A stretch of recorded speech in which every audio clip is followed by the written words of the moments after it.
Ya, waalaikumsalam warahmatullahi wabarakatuh. Ustaz, ya tidak apa-apa.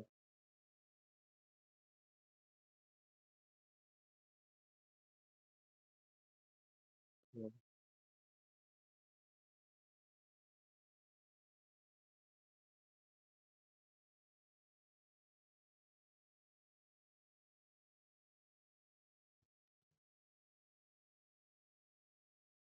oh, Masya Allah.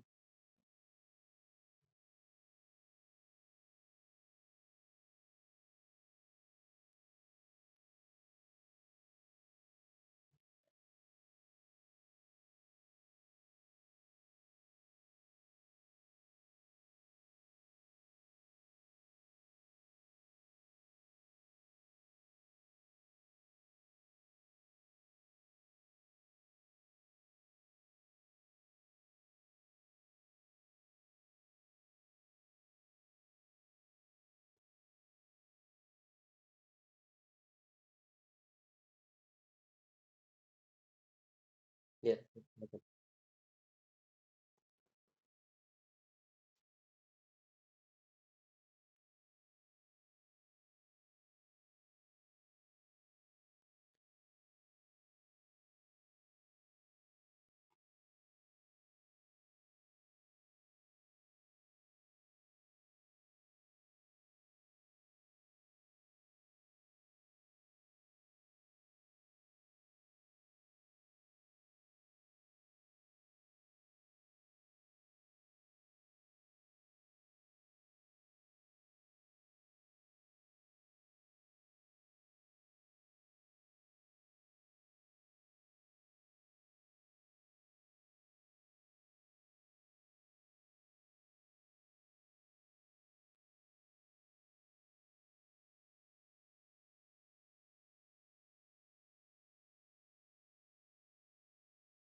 Ya berarti, saya izin ke depan dulu ya, ada tamu sebentar.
Ya, jadi gimana?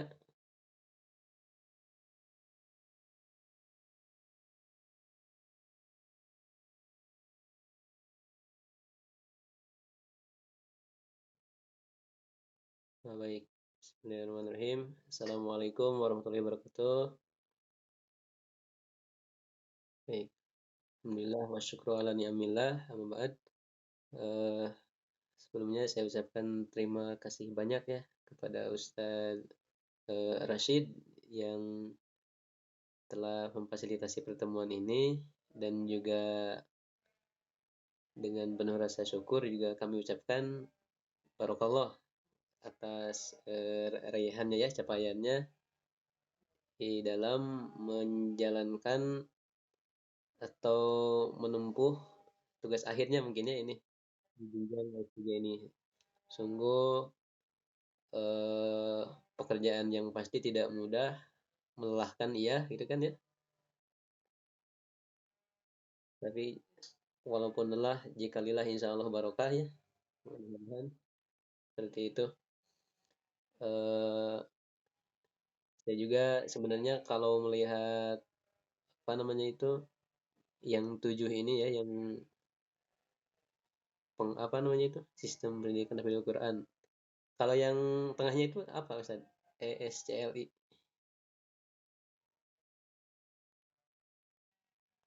Mohon maaf.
Hmm, Masya Allah. Ya baik. Nampaknya kalau saya lihat dari 7 poin ini ya, yang kondisi iklim belajar, tujuan, perencanaan, dan seterusnya, ini memang standar yang sebenarnya harus dimiliki oleh semua lembaga pendidikan ya. Eh, Kan kalau lihat dari itemnya kan bukan hanya untuk tahfidz sebenarnya gitu kan, tapi juga untuk tahfidz juga sangat cocok gitu kan. Karena standar yang istilahnya kan kalau standar itu ibarat kebutuhan dasar ya. Misalnya kalau kalau pincang satu begitu kan, nanti bagaimana gitu kan. Misalnya kapal bocor bagian sisi kiri bisa oleng, bisa dan seterusnya kayak gitu. Nah, eh saya juga mengapresiasi begitu kan ketika ada dari eksternal dari SMA Darut Tauhid yang sudah bersedia melakukan penelitian. Ini juga sebenarnya jadi semacam pembelajaran juga buat kami kami sendiri yang di dalam belum tentu begitu kan, istilahnya apa ya, kita seperti sedang memegang sesuatu gitu kan, kalau orang lain oh itu tahu itu kan value-nya gitu kan, kita sendiri yang megang belum tentu itu kan tahu ke dalam-dalamnya seperti itu. Mohon maaf, ibaratkan hewan ya misalnya, eh, kera pegang kelapa gitu kan, dia itu kelapa itu taunya bisa diminum aja, tapi kan kalau kalau manusia kan bisa apa, untuk menikmati kelapa itu tahu prosesnya harus di apa, dikupas dulu dan sebagainya gitu kan, hingga sampai bisa keluar airnya, daging kelapanya, saripati air kelapanya dan seterusnya seperti itu. Nah, jadi dengan adanya penelitian seperti ini juga sangat berterima kasih. Jadi semacam ada eh, secara tidak langsung juga stimulus sih buat kami lah di sekolah ya gitu kan, untuk ya menjadi lebih baik lagi dalam dalam berbagai sektor tadi yang 7 itu. Baik, kemudian eh, dengan adanya seperti ini juga terima kasih Ustadz Rosid. Barangkali dulu ketika kami apa ya kita bertemu pas bulan 11 ya waktu itu. Ya pas bulan 11 barangkali ada yang terlewat, barangkali ada yang perlu direvisi, mungkin kami salah menyampaikan. Ini bagus sekali begitu kan, ada eh, pertemuan lagi seperti ini begitu, sehingga ada kesempatan untuk ya merevisi lah itu kan, mengkoreksi barangkali ada baik baik misalnya ada kekeliruan dari yang diwawancara ataupun yang mewawancara seperti itu. Sebelumnya saya ingin tanya dulu Ustaz, kalau ini teh bagan bagan ideal ideal harusnya begini atau temuan di DT itu yang ini gitu kan, yang nampak ini.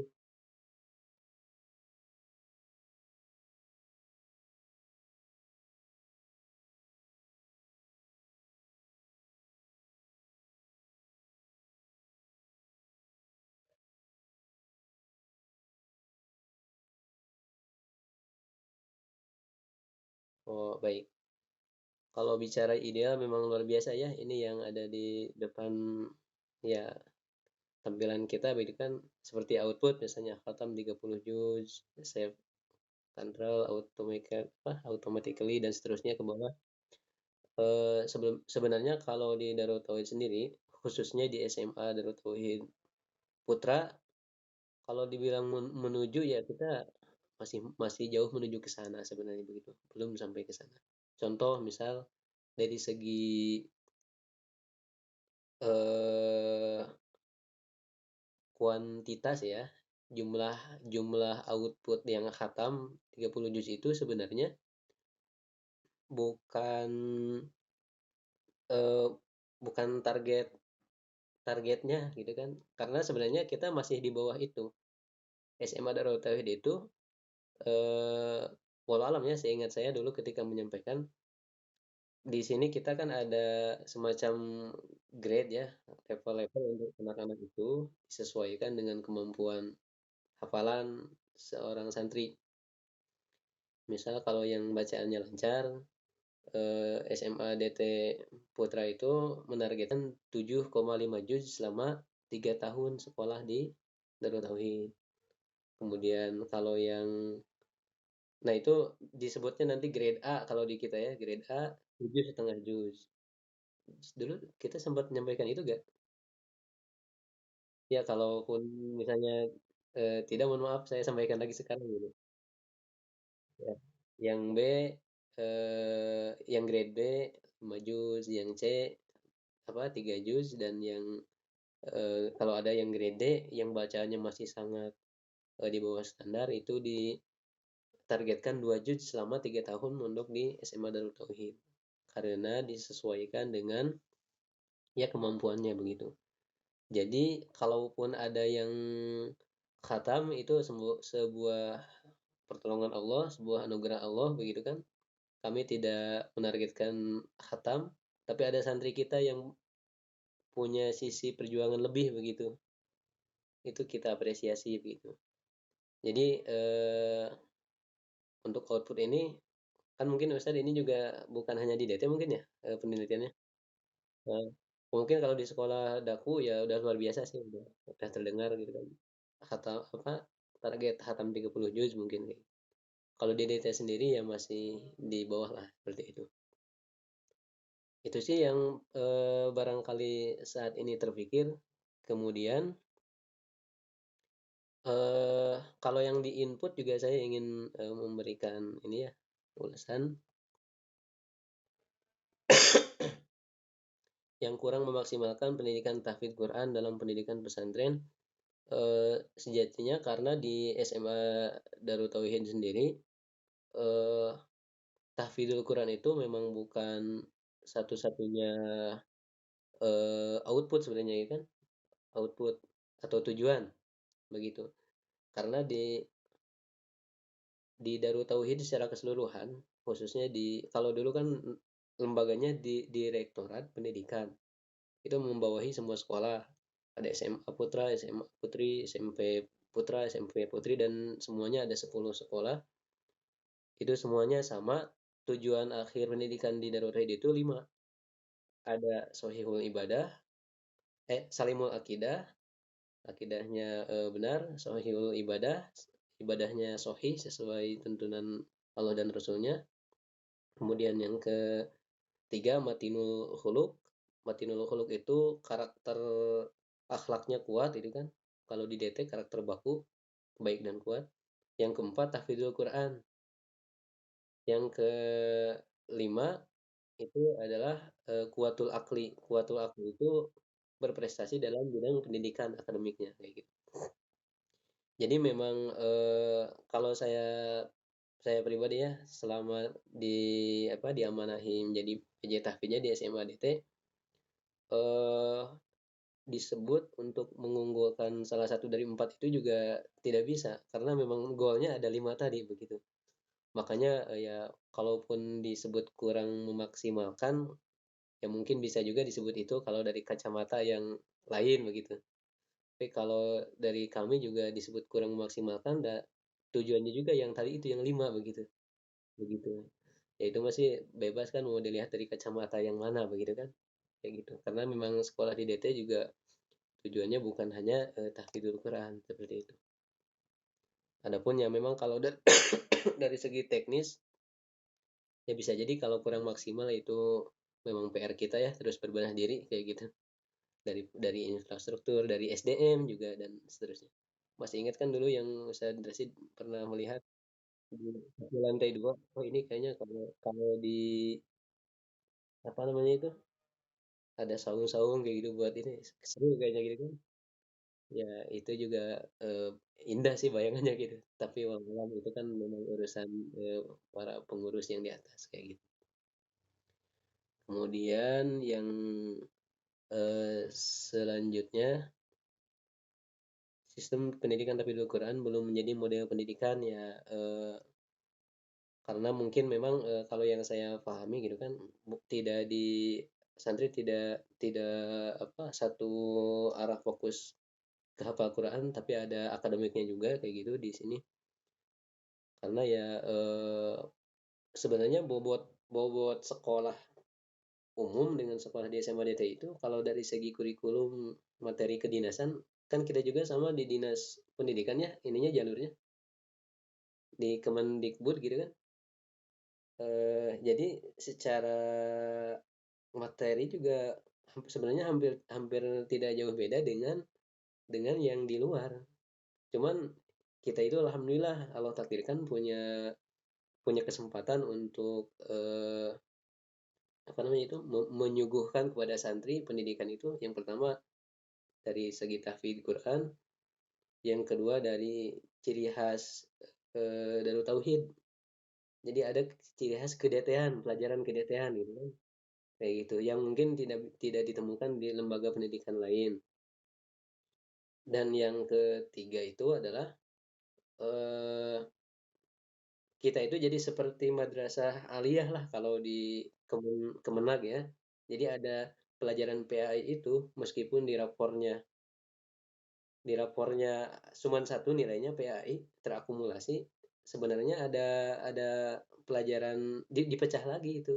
Ada akidah, ada akhlak pelajarannya itu. Ada fikih, ada kemudian tarikh ya, ada bahasa, ada kedetean kayak gitu. Nah, itu yang sejauh ini begitu ya, yang saya renungi. eh, Kalau dibilang ya keunggulan ya alhamdulillah begitu kan ketika anak-anak sekolah di DT kayak gitu. Kemudian kurangnya pengawasan atau pembinaan dalam dunia pendidikan terhadap peserta didik. Ini memang sebenarnya PR hampir semua lembaga pendidikan begitu ya, baik yang boarding ataupun bukan boarding juga pasti masalah pengawasan ini eh, ya harus perlu energi yang luar luar biasa gitu kan dalam mendidik santri itu, keikhlasannya gitu kan, ketegasan dan seterusnya itu sangat diperlukan dalam mendidik santri kayak gitu. Kemudian kurangnya pemimpin yang berintegrasi, eh, memang juga idealnya kan dari mulai atasan sampai ke bawahannya sampai yang ujung. Berarti kalau kalau di istilahnya kalau di Darut Tauhid, di SMA Darut Tauhid, ujung tombak mendidik santri itu sebenarnya yang paling dekat itu kalau di SMA DT ya, kalau pengasuhan itu para musyrif atau mudaris yang langsung menangani santri ya. Kalau di sekolah berarti guru-guru gitu kan. Nah, antara mulai dari pimpinannya, misal kalau di skupnya di unit SMA, mulai dari kepala sekolah, wakil kepalanya, kemudian tadi guru ataupun musyrif itu harus satu frekuensi gitu kan, harus satu frekuensi dalam menjalankan tata nilai budaya DT sehingga santri itu akan melihat dari keteladanannya gitu kan, sama gitu kan kepala sekolah ngajarin gini, musyrif saya juga sama ngajarin gini kayak gitu. eh, Ya paling itu sih Ustaz Rashid yang sejauh ini saya bisa apa ya kalau disebut memberi masukan ya mungkin masukan ya gitu. Sementara itu aja dulu dari saya.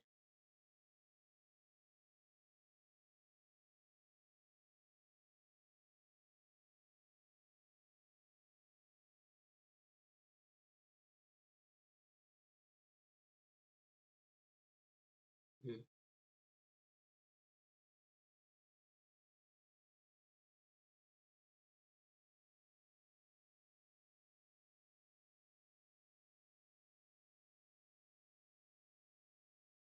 Hmm. Ya.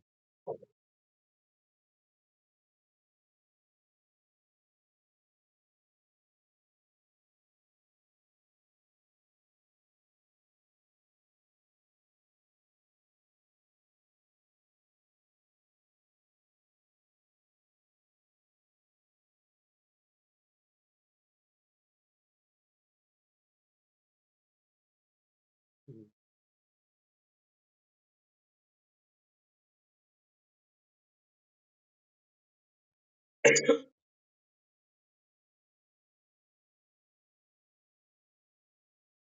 Hmm.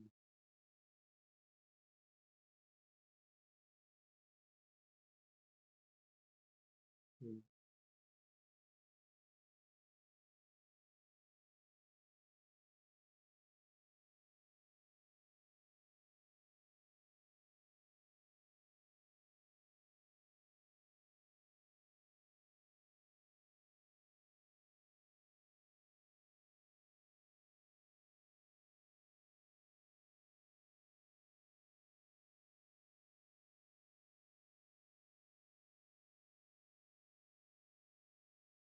Hmm.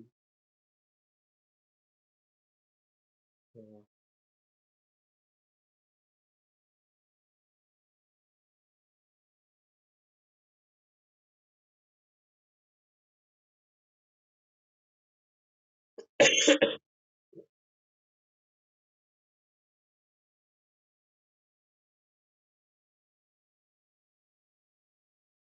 Hmm.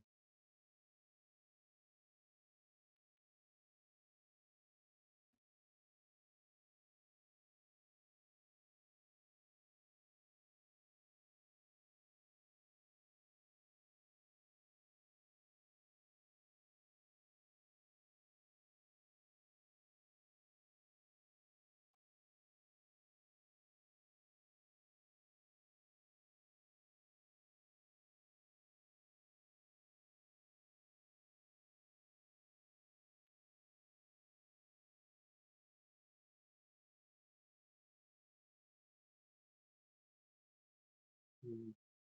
Alhamdulillah. Iya sih sebenarnya eh, apa namanya itu pasti perlu perjuangan yang luar biasa ya. Karena ya kita tahu sendiri di lingkungan sekitar kita di seluruh Indonesia ini kan bukan ini yang umat Islam juga kan eh, apa yaitu jadi beragam gitu kan beragam ada yang eh, apa namanya itu dasar pendidikannya ya cukup di ada yang dengan tahfidzul Quran ada yang belum gitu kan ada yang belum. Karena kalau misalnya kalau yang tahfidzul Quran ini penting nih ini eh, keutamaan-keutamaannya gitu kan kalau dengan menghafal Quran akan begini-begini. Ada juga yang belajar agama ya apa pelajaran agama itu ya tapi do Quran walau alam itu kan urgensinya belum terlalu dianggap penting karena tujuannya yaitu kan tafakuh fiddin. Tafakuh fiddin itu kan mendalami ilmu agama kan, mendalami ilmu agama. Artinya kalau yang tafakuh fiddin ini eh, ti- tidak menjadikan seperti kalau ingin mempelajari agama yang lebih dalam harus harus hafal Quran dulu kayak gitu. Langsung saja gitu. Tapi sebenarnya kalau dengan menghafal Quran sebenarnya begitu kan. Menghafal Quran itu kan sebenarnya jangan dijadikan tujuan sebenarnya. Justru menghafal Quran adalah salah satu gerbang untuk tafakuh fiddin tadi. Mengapa? Karena kalau santri kita misalnya sudah punya hafalan Quran, nanti insya Allah akan setidaknya langkahnya akan mulai terlihat dimudahkan kayak gitu. Beda nanti antara santri yang misalnya sudah hafal ayat sekian dengan santri yang belum belum hafal ayat gitu kan. Ketika mempelajari pelajaran yang sama misalnya minimalnya lah begini. Oh ini kan ayat yang dulu saya hafalkan begitu kan. Oh ternyata ini nih penjelasannya di pelajaran fikih misalnya, di pelajaran akidah dan seterusnya kayak gitu. Kan nantinya jadi punya nilai plus sebenarnya. Ya, makanya memang pendidikan tahfidzul Quran ini penting tapi pentingnya ini juga perlu perjuangan yang luar biasa untuk sosialisasi ini kan. Dan ini kalaupun kita kan kalau dari kan termasuknya kita masih grassroots ya, masih di bawah gitu. Eh, kita hanya bisa memberikan ya mungkin keteladanan lah gitu kan. Kita mulai yuk dari lembaga kita gitu kan. Ya mudah-mudahan nanti bisa diserempakan oleh yang punya wewenang yaitu pemerintah. Ya cukup.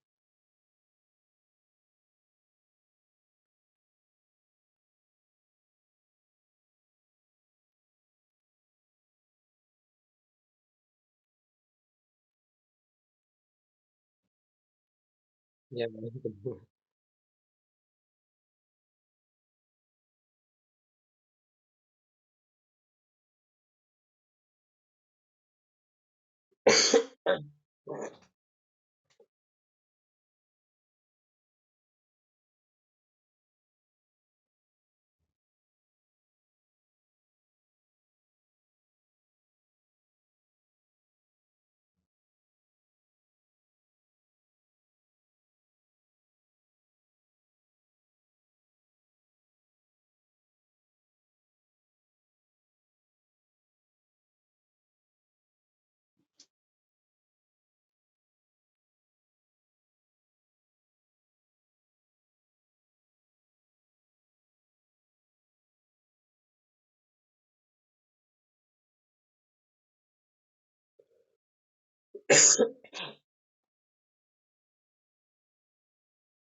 Hmm.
Waalaikumsalam warahmatullahi wabarakatuh.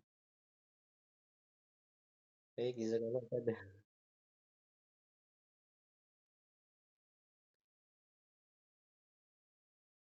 Sudah boleh live atau masih? Oh, yes. Baik, jazakallah.